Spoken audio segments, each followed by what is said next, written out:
siang Pak Dodi. Selamat siang Pak Agung. Bagaimana kabarnya hari ini? Alhamdulillah baik. Di sini Pak Dodi, sebelum kita nanti diskusi lebih dalam, Iya.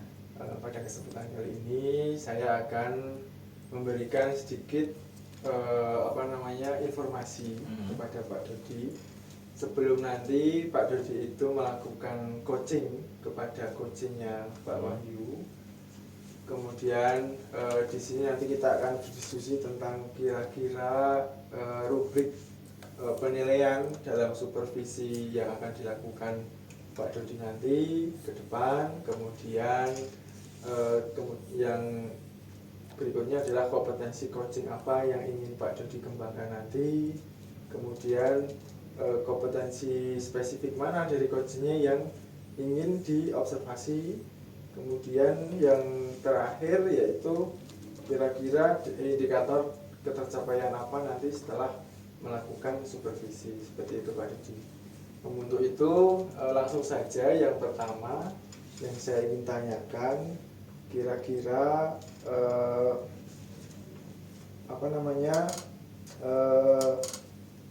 prinsip coaching mana yang ingin Pak Dodi kembangkan nanti ketika melakukan coaching, seperti itu Pak Dodi. Yang ingin saya kembangkan yaitu presence dan juga membuat pertanyaan atau mengajukan pertanyaan yang berbobot gitu. Jadi yang pertama presence sama pertanyaan berbobot, kira-kira seperti itu ya. Ya. Kemudian dari kompetensi itu kira-kira lebih utama yang mana yang ingin Pak Dodi kembangkan?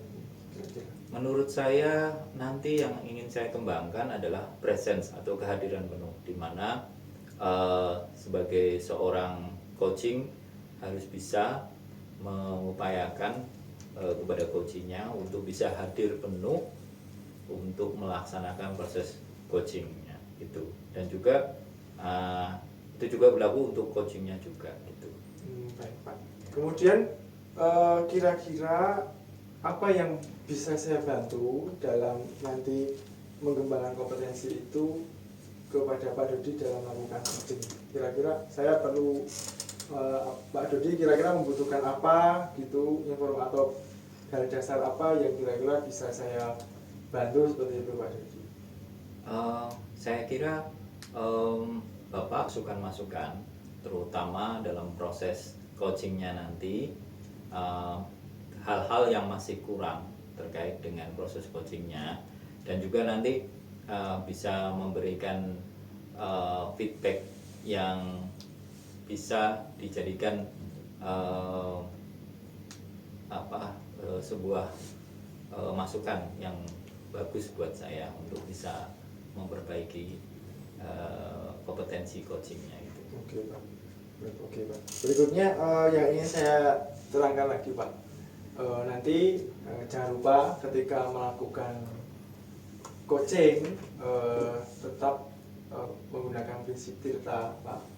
Yang pertama jangan lupa untuk menanyakan tujuannya melakukan coaching, kemudian berusaha untuk mengidentifikasi permasalahan si coachingnya, kemudian menanyakan bagaimana rencana aksi coachingnya dan tanggung jawab atau kira-kira aksi dari permasalahan si coachingnya itu. Baik. Kemudian yang berikutnya yang tak kalah pentingnya itu nanti ketika Pak Dodi melakukan coaching, sebisa mungkin untuk tidak menyela pembicaraan si coachingnya. Kita berusaha hadir penuh sebagai kita bertindak sebagai mitra gitu. Kemudian dan berusaha untuk menggali potensi-potensi yang dimiliki coaching, potensi yang dimiliki lingkungan si coachingnya itu, supaya nanti coachingnya itu menumbuhkan ide-ide kreatifnya ketika ngobrol dengan Pak Dodi, seperti itu. Kemudian kita yakin setiap guru atau yang kita coaching nanti sebenarnya mereka itu punya potensi, ibarat kata seperti gunung berapi yang masih di bawah lautan seperti itu Pak. Nah itu nanti bagaimana Pak Dedi itu nanti mengaktifkan gunung berapi itu supaya coachingnya itu bisa menemukan solusi-solusi atas permasalahannya, ditambah dengan arahan dari Pak Dedi. Kira-kira seperti itu Pak Dedi. Ya, terima kasih. Silahkan nanti jenengan melakukan coaching, nanti saya mohon izin untuk mengamati, dan nanti kita akan bertemu lagi di pasca observasi atau pasca supervisi. Kira-kira itu Pak Dedi yang bisa disampaikan. Ada lagi yang mau disampaikan ke saya? Terima kasih atas arahan dan masukannya. Insya Allah saya siap untuk melakukan coaching dan mohon bimbingan dan arahannya setelah proses coaching nanti untuk memberikan masukan. Iya Pak. Iya, terima kasih Pak. Oke.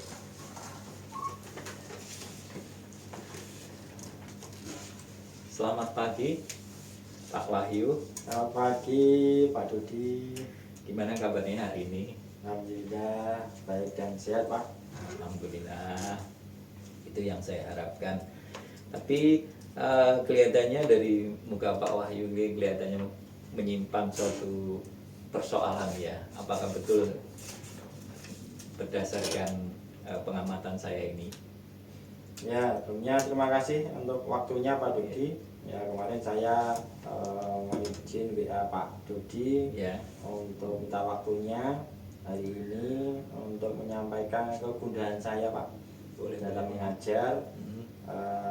Yaitu saya itu sudah merasa ya Pak, merasa ini menurut saya sendiri itu saya sudah merasa sudah mengajar maksimal dalam terutama pas jam praktek, tapi ternyata di durasi selama saya mengajar itu ada saja anak yang dalam pelajaran saya itu malah tidur Pak. Wah. Nah itu membuat saya itu bingung. Nah, itu saya itu harus bagaimana, karena alat saya itu terbatas, saya dampingi anak-anak, kemudian ternyata ya karena keterbatasan alat itu membuat saya tidak bisa mengaktifkan mereka, sehingga yang tidak aktif itu jadinya mereka cari tempat terus tidur. Wah, Nah, itu saya jadi galau. Ya, ya terima kasih sudah memberikan satu uraian gundah hati ya yang sudah Pak Wahyu rasakan. Tapi ini sebelum kita membicarakan persoalan ini mungkin bisa disampaikan mungkin kira-kira tujuan Pak Wahyu mengadakan perbincangan ini apa kira-kira? Sebenarnya bagaimana nanti saya itu bisa membuat aktif semua siswa saya Pak, sehingga nanti dalam pelajaran saya itu nanti tidak ada yang tidur Pak. Oh ya, bagus sekali Pak Wahyu. Seperti yang kita ketahui bersama bahwa dalam proses pembelajaran itu dibutuhkan konsentrasi penuh ya, baik itu pengajar maupun yang diajar gitu. Jika ada salah satu yang tidak fokus, itu akan merusak prinsip dari kenyamanan bersama dalam proses belajar mengajar. Oke, tapi sebelumnya menurut Pak Wahyu dari skala 1 sampai 10 yang sudah dilakukan oleh Pak Wahyu dalam hal memberikan pembelajaran kepada anak-anak bisa diskorkan berapa nilainya? Kalau saya menilai diri saya sendiri Iya, ya, boleh. itu kalau saya menilai itu saya masih 7 itu Pak. 7 ya, Iya. bagus ya. Sudah lumayan berarti sudah ada progres yang bagus, 7 gitu ya. Kira-kira mau ditingkatkan ke level berapa? Kira-kira Ya minimal bisa 8 atau 9 Pak. 8 atau 9. Oke. Bagus sekali. Oke. Jadi seperti yang Pak Wahyu sampaikan tadi bahwa Pak Wahyu punya persoalan terkait dengan anak-anak yang kurang bersemangat dalam mengikuti pelajaran praktek khususnya, dan anak-anaknya melakukan tindakan seperti tidur di kelas gitu ya, atau di tempat praktek. Selama ini Pak Wahyu sudah melakukan tindakan apa untuk menanggulangi persoalan tersebut? Selama ini saya kalau sebelum praktek itu saya bereskan siswa saya, kemudian saya absensi, kemudian saya ajak mereka itu untuk pemanasan terlebih dahulu Pak. Warming up Ya, pemanasan fisik ya. gerakan-gerakan ya gitu. Kemudian nanti yang memimpin ya siswanya sendiri, saya tunjuk secara acak. Nah, kemudian nanti mereka akan melakukan pemanasan kurang lebih 15 menit Pak. Nah, kemudian setelah itu anak-anak lari keliling lapangan itu 1 kali Pak. Setelah itu baru baris lagi, kemudian baru saya beri petunjuk ataupun materi tentang kegiatan hari ini, misalnya seperti itu, prakteknya hari ini apa gitu. Nah, setelah itu harapan saya itu tadi waktu melakukan pemanasan dan lari itu anak-anak sudah bugar gitu loh Pak, bugar, sehingga nanti itu dalam mengikuti pelajaran saya itu mereka tidak ada yang tidur, ya. tapi setelah selang 1 jam, 2 jam pelajaran, karena jam praktek saya kan 4 jam Pak, Iya. itu ternyata setelah 1 jam, 2 jam itu mereka sudah ada yang ngantuk Pak. Oh begitu. Gitu, Pak. Ya. Pernah melakukan identifikasi penyebab mereka tertidur itu apa Pak Wahyu? Kalau saya mencoba mengidentifikasi itu yang pertama karena alat saya tadi yang pertama alat saya tadi kan terbatas, kemudian tersangkanya kan menunggu Pak. Ya. Menunggu, dan menunggu itu kan akhirnya kan timbullah rasa kantuk itu. Oh begitu. Itu yang pertama. Yang kedua itu ada juga yang siswa yang tidurnya memang malam Pak. Malam ya. Ya, tidurnya malam. Kalau saya tanya itu kenapa tidur malam? Ya biasa Pak, anak-anak ya lihat TikTok ya, Main game. kayak gitu, main game. Nah, terus jadinya mereka kurang tidur. Terus jadi nanti di sekolah mereka pasti akan tidur. Oke. Ya, kurang lebih ada 2 itu Pak. Ada 2 ya. Ya. Jadi yang bisa saya simpulkan yang pertama itu karena bosan menunggu, terus yang kedua ada penyebab-penyebab sebelum mereka melaksanakan KBM di rumah mereka kurang tidur sendiri ya. Jadi rasa kantuk itu terbawa sampai sekolahan gitu. Ya. Nah, dari 2 penyebab itu kira-kira Pak Wahyu melihat mana yang paling dominan gitu, yang paling dominan. Yang paling dominan tuh menunggunya Pak. Menunggu ya. Iya, karena kalau ngantuk dari rumah, tapi kalau ada aktivitas, saya yakin mereka tuh pasti ngantuknya hilang. Karena ada aktivitas. Tapi karena sudah ngantuk, tidak ada aktivitas, pastinya ya langsung terlelap Pak. Oh. Jadi kita sudah sebenarnya sudah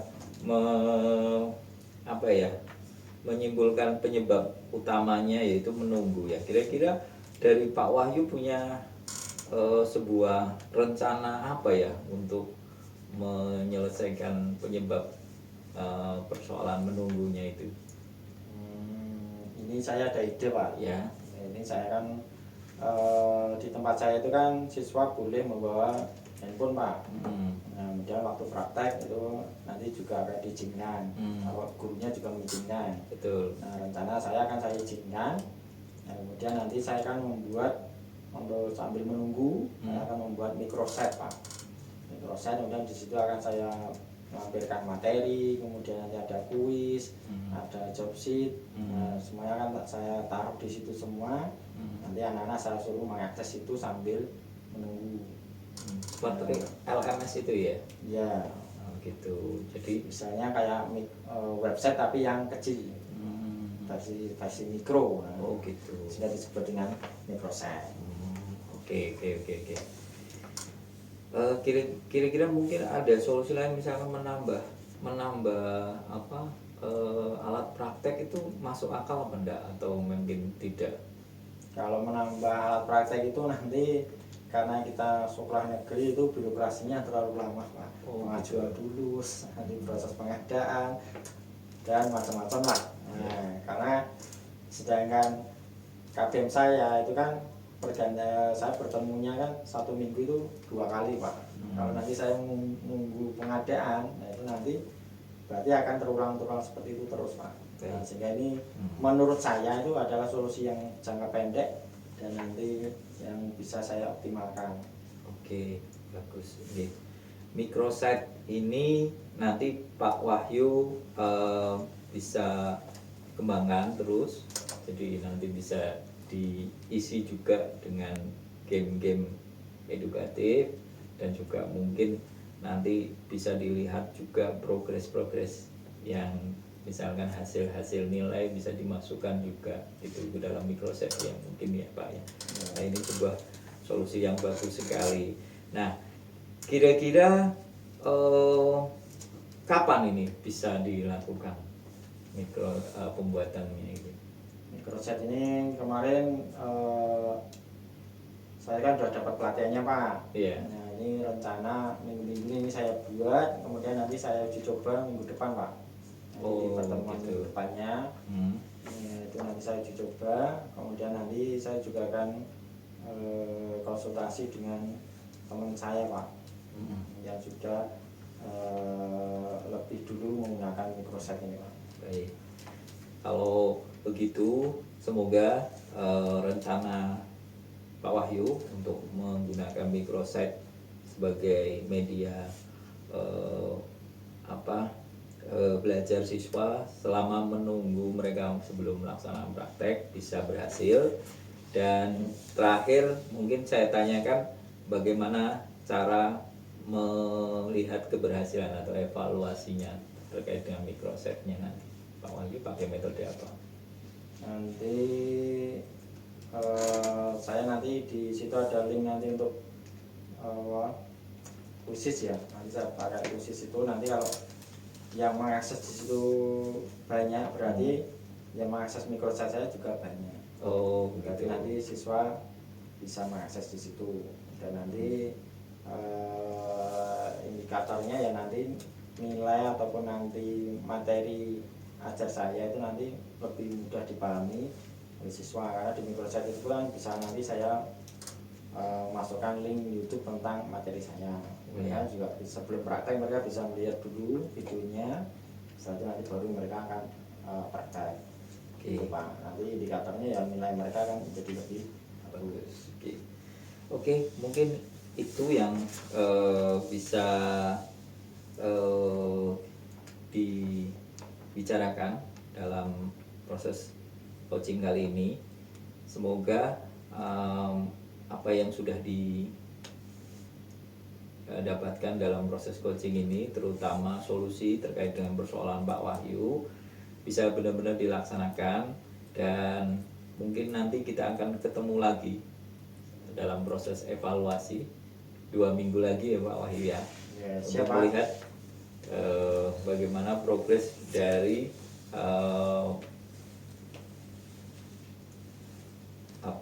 rencana aksi dari Pak Wahyu bisa dilakukan secara efektif dan efisien. Mungkin itu saja Pak Wahyu. Selamat pagi.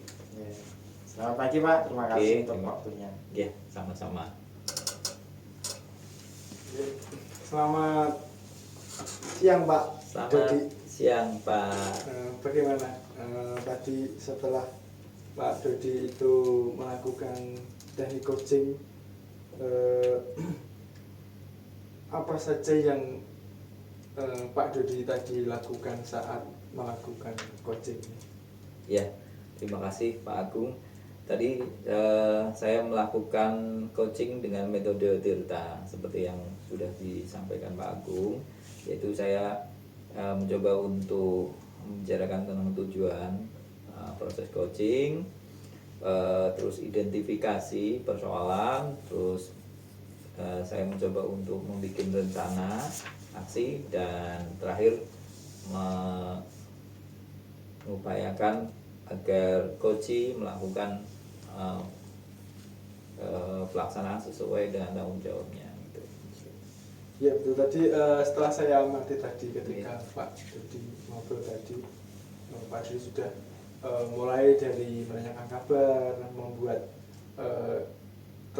kondisi coachingnya itu tidak takut gitu sebenarnya, kemudian ketika disupervisi, kemudian menanyakan capaian yang dari tadi poinnya kalau tidak salah 7 yang mau Iya. dikembangkan ke angka 8 atau 9, kemudian mulai menanyakan apa namanya tujuan pembelajaran, tujuan diskusi yang mau di itu, kemudian menggali potensi dari coach, kemudian menanyakan hal-hal yang sudah dilakukan coach, kemudian mulai menanyakan tadi kalau tidak salah itu mengidentifikasi masalahnya apa dari siswa.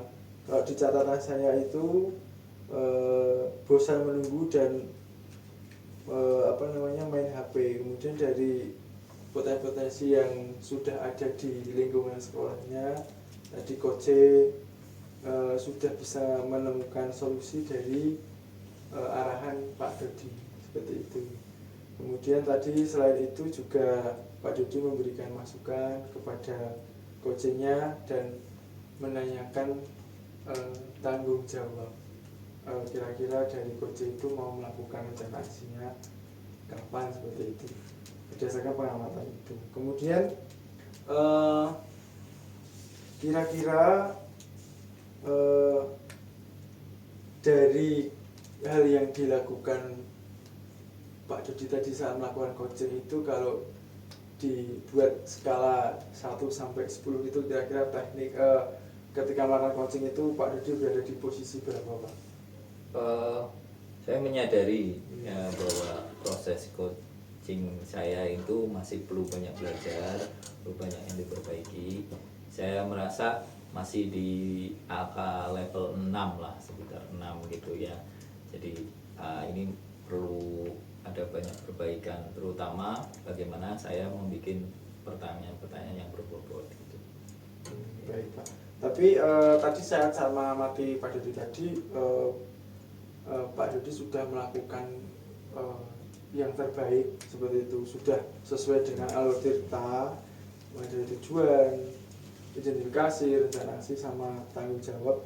Itu sudah sesuai dari yang kita bicarakan di pra kemarin ya, itu sudah sesuai dari lebih tinggi dari standar yang kita sepakati kemarin. Kemudian dari kompetensi coaching itu antara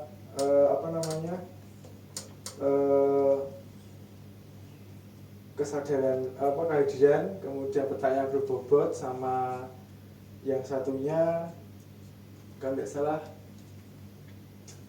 kehadiran penuh, pertanyaan berbobot, sama pendengar yang aktif. Itu kira-kira dari 3 itu Pak Dodi ingin meningkatkan yang mana?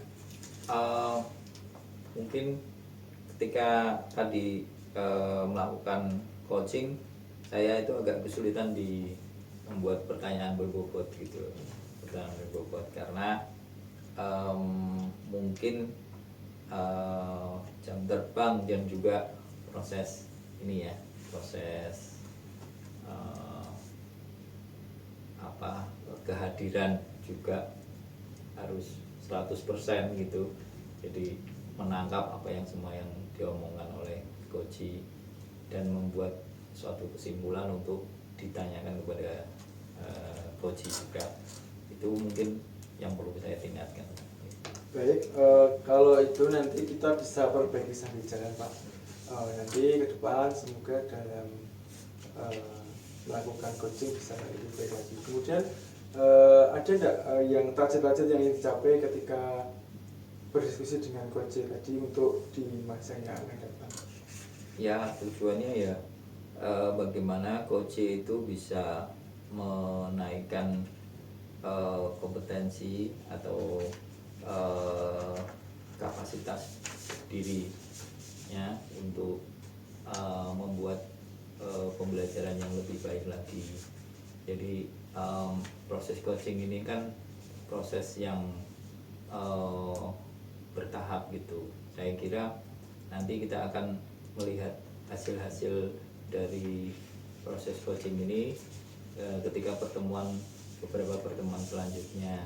Jadi harapannya nanti akan ada perubahan sebelum dan sesudah proses coaching, dan ini bisa dilihat dan dirasakan oleh coach sendiri gitu ya. Terima kasih Pak Rudi, sungguh hebat sekali nanti. Mungkin itu dulu diskusi kita kali ini. Lain waktu nanti kita bisa berjumpa kembali. Baik, Selamat melanjutkan aktivitasnya. terima kasih. Selamat siang. Selamat siang.